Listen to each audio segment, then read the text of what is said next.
Hello everyone, welcome to Shivi Study Ship. This is R. S. Sharma, Asian Indian History, published by Oxford. आज हम पढ़ रहे हैं chapter 17 state structure and the world system in the age of the Buddha. ये इसका part 4 होगा और साथ में लास्ट पार्ट होगा। ऑलरेडी इससे पहले ये चैप्टर काफ़ी लंबा था तो हमने इसको पार्ट्स में डिवाइड कर दिया था जिससे आपको भी पढ़ने में आसानी हो और मुझे भी एक्सप्लेन करने में ईजी रहे। अब ये इसका लास्ट पार्ट होगा तो इस पार्ट के बाद ये जो लेक्चर है पूरा ख़त्म हो चुका होगा।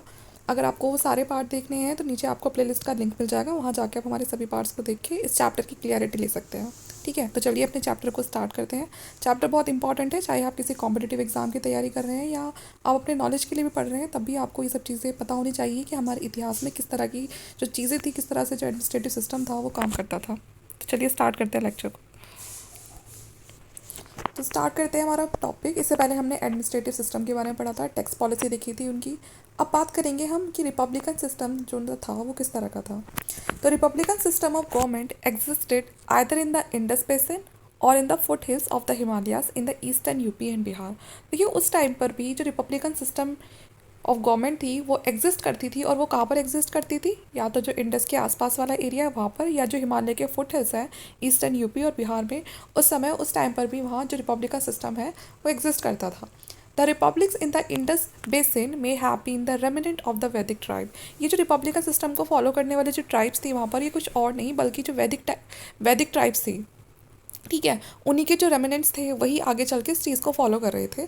Although some monarchy may have been followed by the republics, और इनमें से बहुत सारी, वही मैंने जो आपको बताई कि बहुत सारी ट्राइब्स ऐसी थी जो मोनार्की सिस्टम को भी फॉलो कर रही थी। कुछ in some instances in UP and Bihar people were possibly inspired by the old ideal of the tribal equality which did not give much prominence to the single raja. तो अभी भी यहाँ पर बहुत सारी ट्राइब ऐसी थी जो एक सिंगल राजा की फॉर्म में नहीं चल रही थी कि उनका कोई एक ही राजा होगा, नहीं, जितनी भी ट्राइब्स थी उनके अपने खुद के सबके अपने हेड हुआ करते थे। तो ये अभी भी अपनी जो ओल्ड इनकी आइडियल्स मतलब इनके जो आइडियाज़ थे ये अभी भी उसी के बेसिस पे ये रूल कर रहे थे। कहाँ पर, यूपी और बिहार में जो ट्राइब्स थी। ठीक है, both Panini and the Pali text speak of the non monarchical states. तो देखिए जब आप पनीनी और जो पाली टेक्स्ट को पढ़ेंगे तो उसमें बहुत सारे आपको नॉन मोनार्कल जो स्टेट्स है वो देखने के लिए मिलेंगे जहाँ पर किसी एक राजा का रूल नहीं था। अकॉर्डिंग टू पनीनी द जनपद और the territorial state was generally headed by the एक राजा और वन किंग। अगर आप पनीनी के टेक्स्ट वगैरह को देखेंगे तो उसमें उन्होंने बताया है कि उन्होंने जो जनपद है, जो टेरिटोरियल स्टेट है, उसको जनपद बताया है, और उसमें कहा है कि वहाँ पर सिर्फ एक ही किंग का रूल होता था, मतलब एक राजा का रूल होता था। ठीक है, और कुछ चीज़ें उन्होंने ऐसी भी बताई हैं जहाँ पर एक, मतलब ऐसे भी जनपद है कि जहाँ पर 19, ठीक है ना, 19 किंग का जो रूल था। तो मतलब आप यहाँ समझ सकते हो कि यहाँ पर क्या था, यहाँ पर रिपब्लिक सिस्टम था, क्योंकि मोनार्की होता तो यहाँ पर भी एक ही होता, लेकिन यहाँ पर 19 जो किंग है वो रूल कर रहे हैं, वो एक संघ की तरह रूल करते थे, और जिसको बोलते थे मल्टी रूलर जनपद, इसको बोलते थे मल्टी रूलर जनपद। ठीक है, और ये क्या होते थे, रिपब्लिक होते थे। In the republics real power lay in the hand of tribal oligarchies. अब देखिए यहाँ पर होता क्या था, जो ट्राइबल जो ग्रुप होते थे उस टाइम पे, जो ट्राइब्स होती थी, बहुत सारी ट्राइब्स होती थी, और हर ट्राइब का एक अपना हेड होता था। ठीक है, तो यहाँ पर जो रियल पावर है वो उसी के हाथ में होती थी। In the republic of Shakya and the Licchavi the ruling class belong to the same clan and the same one. अगर आप देखेंगे जो शाक्या और जो लिच्छवी का जो यहाँ पर भी रिपब्लिक सिस्टम था, लेकिन यहाँ पर जो रूलिंग क्लास थी वो हमेशा एक सेम क्लैन से बिलोंग करती थी या फिर सेम वन से बिलोंग करती थी। ये चीज़ें यहाँ पर थी रिपब्लिक होने के बाद भी। लेकिन अगर आप देखेंगे जो लिच्छवी और वैशाली था, यहाँ पर कोई एक रूलर नहीं था, ना यहाँ पर कुछ ऐसा था कि सेम ही क्लैन होना चाहिए, सेम ही वर्ण होना चाहिए, नहीं। यहाँ पर बताया गया है कि 7,707 जो राजाज थे वो एक असेंबली की फॉर्म में बैठते थे, और जब वो कुछ भी अपना डिसीजन वगैरह लिया करते थे कि आगे उन्हें क्या करना है, और इसमें किसी भी तरह का उन्होंने ब्राह्मण का के होना कि वो भी उस असेंबली में होते थे या नहीं होते थे, तो इस तरह की उन्होंने कोई भी चीज़ उसमें मेंशन नहीं करी है। ये हम किस केस के बारे में पढ़ रहे हैं, जब हम लिच्छवी और वैशाली के बारे में पढ़ रहे हैं। ठीक है, आगे देखते हैं। In the post Maurya time in the republic of the Malwas and the Shudrakas, the Kshatriya and the Brahmins were given citizenship, but slaves and hired laborers were excluded from it. अगर आप पोस्ट मॉडर्न टाइम को देखते हैं या इस समय के जो रिपब्लिक के देखते हैं, मालवास और शूद्रकास वाला जो एरिया है, तो वहाँ पर आप देखेंगे कि क्षत्रिय और जो ब्राह्मण है वर गिवन सिटीजनशिप, लेकिन इसमें जो स्लेव्स हैं और जो या फिर जो हायर्ड लेबर जो होते थे उनको इस कैटेगरी से एक्सक्लूड कर दिया, उनको बाहर रखा गया। In a state Situated on a Beas river in a Punjab, membership were restricted to those who could supply the state with at least one elephant. ठीक है, तो आप इस बात से समझ गए होंगे कि यहाँ पर मेंबरशिप जो एक असेंबली में बैठने की जो एक मेंबरशिप मिलती थी वो सिर्फ यहाँ पर उन्हीं को दी गई है जो कम से कम स्टेट को एक एलिफेंट तो सर्विस के लिए प्रोवाइड कर रहे हो। और ये तरह की जो चीज़ें थी ये एक बहुत ही बड़ा कैरेक्टरिस्टिक हम देखने के लिए मिलता है उस टाइम का। इंडस बेसिन के आसपास का जितना भी एरिया था वहाँ हर जगह ये चीज़ें चलती थी कि अगर आप उस जो असेंबली हो रही है अगर आप उसके मेंबर बनना चाहते हो, आपको उसकी मेंबरशिप चाहिए, तो कम से कम उस स्टेट के लिए आपको एक जो एलिफेंट है वो सप्लाई करना पड़ेगा। आगे देखते हैं। The administrative machinery of the Shakyas and the Lichchhavi was simple. तो जो इनकी एडमिनिस्ट्रेटिव मशीनरी थी इट वॉज वेरी सिंपल, और हम बात कर रहे हैं शाक्यास और लिच्छवी की। ठीक है, यहाँ पर क्या होता था, इट कंसिस्ट राजा, उपराजा, उपराजा जो वाइस किंग होता था, एक सेनापति होता था कमांडर, और यहाँ जो ट्रेजरर होता था जो खजाना वगैरह होता था इनका, जो उसकी देखभाल करता था। ठीक है, way here as of many as 7 court in the hierarchical order trying the same case in the succession in the republic, Lichavi republic, but this seems too good to be true। ठीक है, तो यहाँ पर हम बहुत सारे जो 7 courts हैं उनके बारे में सुनते हैं जो ये लिच्छवी रिपब्लिक में जो अपना काम करते थे। ठीक है, in any event certain state in the age of Buddha were not only ruled by the hereditary king but by the person who were responsible to the assemblies. देखिए, बहुत सारे इवेंट आपको ऐसे भी देखने के लिए मिलेंगे in the age of Buddha जो स्टेट्स बनते थे कि ज़रूरी नहीं है कि हर जगह यही था कि जो हेरिडेटरी किंग ही होगा, कि मतलब जो अगर किसी का फादर किंग है तो उसका बेटा बनेगा। नहीं, कभी कभी ये चीज़ें उल्टी पड़ जाती थी। किस तरह से कि ज़रूरी नहीं है कि जो किंग है उसी का बेटा किंग बनेगा, अगर वो रिस्पॉन्सिबल नहीं है तो वो किंग नहीं बनेगा। ठीक है, उसकी जगह असेंबली किसी और रिस्पॉन्सिबल पर्सन को चूज़ करेगी। ठीक है, to be a king. Although the people living in the old republic may not have shared political power equally, the republican tradition in India is as old as the age of the Buddha। ठीक है, अगर आप देखेंगे जब लोग रहते थे old Republic में भी may not have shared political power equally, तो उनके पास भी ज़रूरी नहीं है कि जितने भी रिपब्लिक में जो लोग वहाँ पर बैठे हुए हैं उन सबके पास भी जो पावर है वो इक्वली है, नहीं है ना। उनको उनके हिसाब से, उनकी पोस्ट के हिसाब से उनको पावर दी जाती थी। The Republic deferred from the monarchy in several ways. जो रिपब्लिक है वो मोनार्की से बहुत डिफरेंट है। हम सभी जानते हैं रिपब्लिक एक बहुत अलग चीज़ है और मोनार्की होना एक बहुत अलग चीज़ है। In the monarchy the king claim to be the sole recipient of the revenue from the peasant. अगर मोनार्की है, मोनार्की में हमेशा क्या होता है, वन किंग का रूल चलता है ना। और यहाँ पर जो किंग था वो अकेला क्लेम करता था जो भी पीसेंट से रिवेन्यू मिलता था कि वो सब किसका होगा, वो किंग का होगा। लेकिन रिपब्लिक में ऐसा नहीं था। This claim was advanced by every tribal oligarch who was known as the raja. अब यहाँ पर जो ट्राइबल्स थे जो इसमें था रिपब्लिक में, क्योंकि जो रिपब्लिक है वहाँ तो हर कोई अपना राजा है। मान के चलो कि पूरे कोई 8,000 गांव हैं या 7,000 गांव हैं, वो फॉर्म हो रहा है, एक रिपब्लिक बन रहे हैं वो, कि ये जो 7,000 गांव ये पूरे एक साथ एक रिपब्लिक की फॉर्म है। लेकिन हर गांव का अपने एक विलेज हेडमैन होता था, तो वो यहाँ वो एक राजा की तरह काम करता था। तो इसीलिए जो रिवेन्यू मिल रहा है वो भी बराबर सभी में बांटा जाता था। ये नहीं था कि कोई एक राजा बना दिया और वो पूरे 8,000 जो गांव है उसका सारा का सारा रिवेन्यू उसके पास जा रहा है। तो ये होता था रिपब्लिक में। लेकिन इसका उल्टा होता था मोनार्की में। अगर मोनार्की है तो वो सारा का सारा किसके पास जाएगा, उसके लिए कौन क्लेम कर सकता है, सिर्फ king. Each one of the 7,707 Licchavi raja mention his own store house apparatus of administration. तो आपको ये पूरे जो ये लिच्छवी के राजा हैं ये इतने सारे हुआ करते थे जो अपने हर एक विलेज का अपना एक जो अलग हेडमैन होता था। ठीक है, तो ये पूरा उसको मेंटेन करके रखते थे स्टोर हाउस को। Again every monarchy maintain its regular standing army. जो भी मोनार्की होती थी वो अपनी एक अलग से रेगुलर स्टैंडिंग आर्मी को मेंटेन करके रखती थी and did not permit any group or the group of people to carry arm within its boundary. ठीक है, और बाकी सबको मना करके रखती थी, कोई अपनी आर्मी नहीं बनाएगा और जो उसके बाहर जो और लोग भी हैं वो उसकी बाउंड्री के अंदर इस तरह से कदम नहीं रखेंगे। ठीक है, however in a tribal oligarchy each raja was free to maintain his on little army under is सेनापति। लेकिन रिपब्लिक में ये चीज़ उल्टी थी बिल्कुल। वहाँ पर हर ट्राइबल ग्रुप जो एक रिपब्लिक का पार्ट हुआ करता था वो अपनी खुद की एक फ्री मेंटेन आर्मी, मतलब वो अपनी आर्मी को फ्रीली मेंटेन करके रख सकता था अपने सेनापति के अंडर। ठीक है, और ज़रूरत पड़ने पे वो कम्पीट भी कर सकता था। द ब्राह्मण exercise greatly influence in the monarchy. अब जब मोनार्की था जहाँ पर एक ही राजा था वहाँ पर ब्राह्मण्स का बड़ा इन्फ्लुएंस था, क्योंकि वो उनको बड़ी मदद करते थे जो यज्ञ वगैरह होते हैं उनको करवाने में, पूजा पाठ कराने में। लेकिन रिपब्लिक में ऐसा कुछ नहीं था। रिपब्लिक में ब्राह्मण्स के लिए कोई ऐसे अलग से कोई उनकी पहचान नहीं थी कि मतलब उनको कुछ बहुत ज़्यादा पूछा जा रहा है, ऐसा नहीं था। Finally, the principal difference between the monarchy and the republic was the same as that between one man rule and many man rule. तो सिंपली हम कह सकते हैं कि अगर डिफरेंस की बात आती है तो मोनार्की एक वन मैन रूल था और वहीं अगर हम रिपब्लिक की बात करते हैं तो it was many man rule.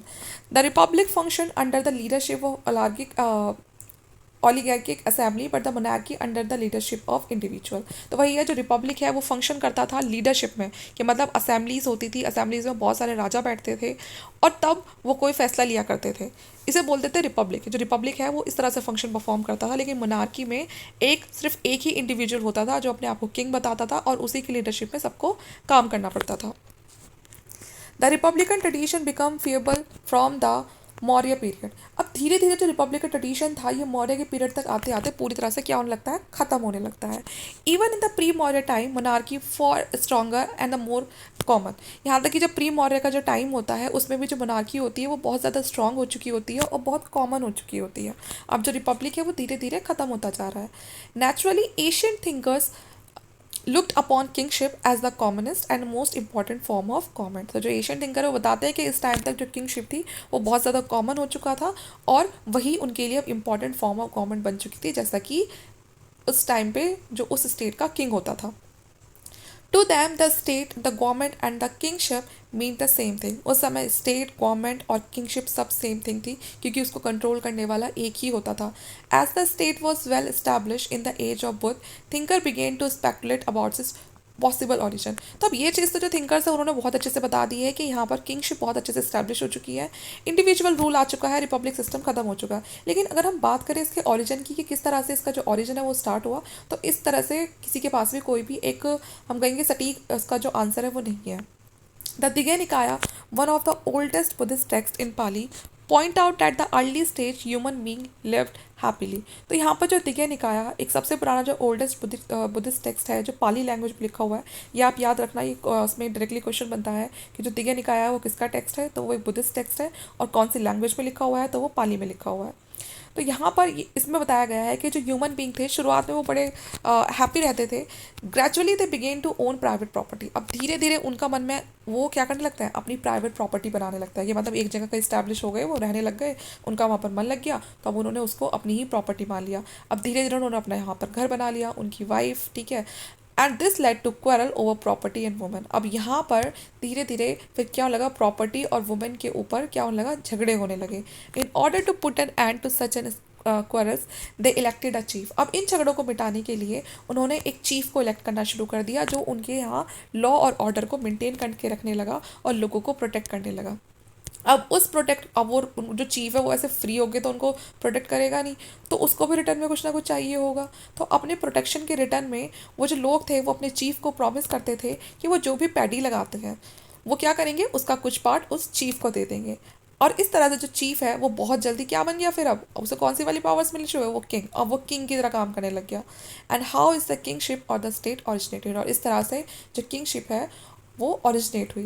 तो ये कहा गया है दिग्या निकाया में, जो एक ओल्डेस्ट बुद्धिस्ट टेक्स्ट है जो पाली में लिखा हुआ है, कि इस तरह से जो किंगशिप है उसका ओरिजिन स्टार्ट होता है. ठीक है, अब बात करते हैं सोशल ऑर्डर और लेजिस्लेशन की.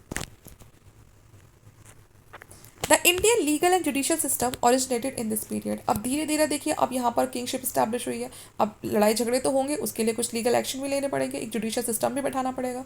तो यही से ही जो लीगल और जुडिशियल सिस्टम है उसका ओरिजिन होता है. People were govern by the tribal law which does not recognise any class distinction. यहाँ पर अगर आप ट्राइबल लॉ की बात करेंगे तो यहाँ पर जो लोग थे, यहाँ पर रहने वाले, ट्राइब्स पर रहने वाले, वो सभी को उन ट्राइबल लॉ को मानना पड़ता था. और यहाँ पर अभी जो भी उनको पनिशमेंट या जो भी रूल्स और रेगुलेशन लगाए जाते थे वो किसी भी क्लास डिस्टिंक्शन के ऊपर नहीं थे, क्योंकि अभी तक यहाँ पर किसी भी तरह की कोई वर्ण व्यवस्था ये सब नहीं थी शुरुआत में. However, by now the tribal community has been clearly divided into 4 orders. लेकिन आगे चल के यही जो कम्युनिटीज़ होती हैं ये 4 ऑर्डर में बढ़ जाती हैं. जैसे पहली होती है ब्राह्मण, दूसरी क्षत्रिय, तीसरी वैश्य और लास्ट में शूद्र. एंड द धर्म सूत्र set up out the duties of each of the 4 वर्णा. और इन अकॉर्डिंग टू ये जो 4 वर्ण है इनके अकॉर्डिंग क्या होता है, धर्म सूत्र को इस्टेब्लिश किया जाता है. ठीक है, और ये धर्म सूत्र जो होते हैं इनको इनके वर्ण के अकॉर्डिंग कुछ ड्यूटीज़ परफॉर्म करनी पड़ती हैं. And the civil and the criminal law came to based on the varna division. और इस तरह से सिविल और जो क्रिमिनल लॉ है वो बनते हैं but on the basis of the varna division. ठीक है, कि यहाँ पर उनके वर्णों के अकॉर्डिंग उनको क्रिमिनल लॉ और उनका जो सिविल लॉ है वो डिसाइड होगा। कि हो सकता है किसी हाई क्लास जो हाई वर्ण का कोई पर्सन है, अगर उससे कोई गलती होती है तो उसके लिए जो पनिशमेंट है वो इतनी ज़्यादा सीवियर नहीं होती थी जितनी की ज़्यादा एक जिसे लो क्लास समझा जाता उसके लिए होती थी। The higher varna the purer it was and the higher the level of moral content expected the upper varna by the civil and the criminal law. जैसे कि मैंने आपको वही बता दिया कि जो अपर क्लास या अपर वन के माने जाते थे उनके लिए जो सिविल लॉ जो क्रिमिनल लॉ होता था वो इतना ज़्यादा वर्स्ट नहीं होता था जितना कि जो कौन होते थे जो जिन्हें लोअर वन में समझा जाता था उनके लिए होता था। All form of disabilities were impose on the Shudras. जो ज़्यादातर जितनी भी जो एक हार्श जो पनिशमेंट होता था वो या बहुत ज़्यादा जो काम करवाया जाता था वो किससे करवाया जाता था, वो शूद्रा से करवाया जाता था। And they were deprived of religious and the legal rights and related to the lower position in society. और यहाँ तक कि उनको सोसाइटी में भी एक लोअस्ट पोजीशन मिली हुई थी। द उपनयन और जो वो जो थ्रेड होता है, जो स्केट थ्रेड होता है जिसको पवित्र धागा बताया जाता है, वो भी उनको पहनने का कोई अधिकार नहीं था। Crimes committed by them against the Brahmana and the other were severely punished. अगर मान के चलो उनसे कोई क्राइम हो गया और खासकर अगर किसी ब्राह्मण के अगेंस्ट हो गया तो उनको बहुत हम कह सकते हैं एक सीवियर पनिशमेंट दिया जाता था। But those committed against the Shudras were lightly treated. लेकिन अगर कोई शूद्र के खिलाफ कोई कुछ भी मिसबिहेव करता था और तो उनको बहुत ही लाइटली ट्रीट किया जाता था। कि मतलब जो तकड़े जो पनिशमेंट थे वो सिर्फ शूद्र के लिए ही थे। अगर शूद्र के साथ कोई बुरा कर रहा है तो उनके लिए बहुत ही लाइट पनिशमेंट हुआ करते थे। The law giver spread the fiction that the Shudra was born from the feet of the creator. जो लॉ गिवर थे वो ऐसी बातें फैलाते थे कि जो शूद्र है वो उनका जो ओरिजिन है, ठीक है ना, वो फीट से हुआ है, वो पैरों से हुआ है। Therefore member of the high varna specially the Brahmana shun the company of the Shudra and avoided the food touch by him. तो इसीलिए जो ब्राह्मण्स होते थे जो अपने आप को बहुत ही हायर क्लास में हायर वर्ण के समझते थे, वो जो शूद्र हैं उनकी कंपनी को बिल्कुल पसंद नहीं करते थे। वो उनके अगर मान के चलो शूद्र ने किसी खाने को टच भी कर लिया है तो वो उस खाने को अवॉइड करते थे। और यहाँ तक कि वो उनको किसी मैरिज रिलेशन या किसी अच्छे काम में भी वो उनको इन्वाइट नहीं करते थे, बल्कि वो शूद्र को हर अच्छी चीज़ से दूर रखने की कोशिश करते थे। जो शूद्र है उनको अपॉइंट नहीं किया जाता था किसी भी हाई पोस्ट पर, किसी भी इंपॉर्टेंट वर्क के लिए उनको नहीं बुलाया जाता था। Ask to serve the twice born as a slave, artisan and the agriculture labour. उनका काम यही था कि वो एक स्लेव की तरह काम करे, एक आर्टिशन की तरह काम करे या फिर एक लेबर की तरह काम करे। Jainism and Buddhism themselves did not materially change the Shudra's position, although he could be admitted to the new religious order. And his general position continued to be law. It is said that Gautam Buddha visited the assembly of Brahmans, Kshatriyas, Grahapati, householder, but assemblies of Shudra are not mentioned in the context. यहाँ तक कि जैन धर्म आता है, बौद्ध धर्म भी आता है, लेकिन वो भी इतने सक्सेसफुल नहीं हो पाते हैं शूद्र हैं उनकी पोजीशन को इम्प्रूव करने के लिए। हालांकि ये बात सच है कि कुछ हद तक जो पोजीशन होती है वो इम्प्रूव हो जाती है। बहुत सारे जो शूद्र ऐसे होते हैं जो अपना धर्म ही बदल लेते हैं, लेकिन कहीं ना कहीं फिर भी ये भी इनकी जो जो उनकी जो हम कहेंगे उनकी जो पोजीशन थी वो उसको वो स्टेटस नहीं दिलवा पाए थे जो कि मिलना चाहिए। But the assemblies of Shudra are not mention in the context. ये देखेंगे जो गौतम बुद्ध है वो बहुत सारी जो असेंबलीज है ब्राह्मण की, क्षत्रियास की, गृहपति जो हाउस होल्डर्स हैं उनकी सभी असेंबलीज को जो गौतम बुद्ध है वो विजिट करते थे, अटेंड करते थे। लेकिन शूद्र की कोई असेंबली होती थी या कभी उन्होंने अटेंड किया, ऐसा कोई भी हमें किसी भी कंटेक्स्ट में कोई भी मेंशन नहीं मिलता है। The Pali text mention 10 despicable craft and caste including the Chandals. तो ये जो पाली है ये कुछ एक जो कास्ट है उसके बारे में बताती है, जो चंडाल्स जो कास्ट है उसके बारे में बताती है। They are called hina which means poor. और इसका क्या मतलब होता था, हीना जिसका मतलब होता था पुअर, इन्फीरियर, ठीक है। जो क्षत्रियास और ब्राह्मण है आर कॉल्ड द उत्तम। और जो क्षत्रिय और जो ब्राह्मण है वो अपने आप को क्या बोलते थे, उत्तम। उत्तम मतलब बेस्ट कास्ट, ठीक है। The civil and the criminal law set out in the Dharmashastra was administered by the royal agent. अब देखिए जो सिविल और जो क्रिमिनल लॉ है उनको सेट करने वाले जो धर्मशास्त्र होते थे वो भी कौन, अब किसी शूद्र को तो अपॉइंट करेंगे नहीं क्योंकि हालत हमने पढ़ ली है ऊपर शूद्र की क्या हालत थी। तो इसीलिए ये जो सिविल और जो क्रिमिनल लॉ है इनको सेट करने के लिए भी जो रॉयल एजेंट्स हैं उन्हीं को रखा जाता था। Which inflicted rough and ready punishment such as scorching, beheading, tearing out of the tongue। तो अब आप खुद देख सकते हैं कि कितनी ये जो पनिशमेंट है कैसी तरह की, मतलब सर कटवा दिया, जीभ कटवा दी, इस तरह की जो पनिशमेंट है वो रखी जाती थी। In many instances, Punishment for criminal offences were governed by the idea of the revenge. This is tooth for a tooth and eye for an eye. ठीक है, तो मतलब कभी कभी तो इस तरह की भी रखी जाती थी रिवेंज वाले कि अच्छा तो इसने तुम्हारे साथ ऐसा किया तो अब इसके साथ ऐसा होना चाहिए। तो इस तरह की जो क्रिमिनल ऑफेंस है उनके लिए पनिशमेंट रखी जाती थी। Although the Brahminical law book took into account the social status of the different one in framing their law, बहुत सारे जो ब्राह्मणिकल लॉ बुक हैं वो एक सोशल स्टेटस को उस समय बताने लग गई थी। मतलब जो लोग थे वो एक सोशल स्टेटस को जानने के लिए वो जो ब्राह्मण्स की लिखी हुई जो किताबें थी उनको पढ़ते थे लॉ समझने के लिए, जिसमें एक सोशल स्टेटस को बताया हुआ था डिफरेंट वर्ण के कि हर वर्ण के साथ आपको किस तरह से रहना है। They did not ignore the custom of the non Vedic tribal group which was gradually absorb in the Brahmanical social order. यहाँ तक कि उसमें कुछ जो पुराने जो कस्टम्स थे नॉन वैदिक ट्राइबल के वो भी इंक्लूडेड थे जो ब्राह्मणिकल सोशल ऑर्डर से रिलेटेड थे। Some of these indigenous tribal were given fictitious social origin and followed to be governed by their own custom। ठीक है, तो कुछ इंडिजीनियस ट्राइबल्स थे जो अपने खुद के ही कस्टम्स को फॉलो करते थे और इन सब चीज़ों से थोड़ा मतलब जब उनकी जो गवर्नमेंट जो सिस्टम है अपने आप को गवर्न करने का उनके खुद अपने खुद के कस्टम होते थे। तो कुछ इस तरह के भी इंडिजीनियस ट्राइबल ग्रुप्स अभी थे। कंक्लूजन की बात करें तो Gautam Buddha stayed in several mid Gangetic cities during the rainy season. तो ये हमने पहले भी देखा था जब हमने गौतम बुद्ध के बारे में पढ़ा था कि जो मिड गैंगेटिक सिटीज़ हैं वहाँ पर रेनी सीजन के टाइम पे वो कुछ टाइम के लिए वहाँ पर रुक जाते थे क्योंकि रेनी सीजन में वो ट्रैवल नहीं करते थे। Archaeologically these cities are not datable to earlier than the 5th century BC। और ये जितनी भी जो सिटीज़ के बारे में पता चलता है उनके टाइम से ये 5th सेंचुरी से ज़्यादा पुरानी नहीं है। Therefore the age of Buddha रफली cover the 5th century BC। तो हम कह सकते हैं कि जो इनका टाइम था वो कौन सा था 5th सेंचुरी BC के आसपास का। जो हमने अभी जितना भी जो पढ़ा है वो सारा टाइम 5th सेंचुरी BC के आसपास का था। This period is important because ancient Indian polity, economy and the society really took shape in its course। Period इसलिए इंपॉर्टेंट है कि कहीं ना कहीं जो एशियन इंडियन पॉलिटी है इकोनॉमी है सोसाइटी वो अपनी शेप ले रही थी इसी टाइम में। Agriculture based on the use of iron tools. यहाँ पर जो एग्रीकल्चर था वो पूरी तरह से किस पे डिपेंड हो चुका था आयरन टूल्स पे। पैडी का ट्रांसप्लांटेशन होना शुरू हो गया था तो इसलिए फूड में भी एडवांसमेंट आने लग गई थी जिससे इकोनॉमी इंप्रूव होने लगी थी खासकर ईस्टर्न यूपी और बिहार की। This created condition for the rise of town. अब जब अच्छा सब कुछ चल रहा होगा इस तरह से तो क्या होगा जो टाउन्स है उनका राइज होगा, ट्रेड होगा, इंडस्ट्रीज लगेंगी और साथ में मेटल मनी का यूज़ होगा। Also higher level of cereal production made it possible to collect taxes from the peasant. अच्छा कमाएंगे तो अब उनसे अच्छा खासा टैक्स भी वसूला जाएगा पीसेंट से। Therefore, on the basis of regular taxes, tribute, large state could be founded। और जब उस वहाँ के जो हेडमैन है या वहाँ का जो भी कोई राजा है जब उसको अच्छा खासा टैक्स मिलेगा उसको ट्रिब्यूट मिलेगा तो लार्ज स्टेट बनना अपने आप ही शुरू हो जाएगा। In order to continue this polity the varna order was devised and the function of each varna was clearly demarcated. अब धीरे धीरे यहाँ पर जो वर्ण सिस्टम है वो भी काफ़ी स्ट्रांग होने लगा। हर वर्ण का अपना क्लियरली उनको काम बता दिया गया। लॉ बुक के अकॉर्डिंग जो रूलर्स और फाइटर्स थे उनको क्षत्रिय कहा जाता था, जो प्रिस्ट और टीचर थे उनको ब्राह्मण कहा जाता था, जो पीजेंट्स थे जो टैक्स दिया करते थे उनको वैश्य बोला जाता था। Those who serve all the higher order as labourer were called the Shudra. और जो इन सभी तीनों वर्ण की सेवा करेंगे उनको कहा जाएगा शूद्र। ठीक है, the Buddhist to recognise the varna system though did not base it on birth. हालांकि जो बुद्धिस्ट है वो कहते हैं कि जो वर्ण सिस्टम है वो किसी की भी जन्म के आधार पर नहीं होना चाहिए। They however give the Kshatriya is the highest place in the system.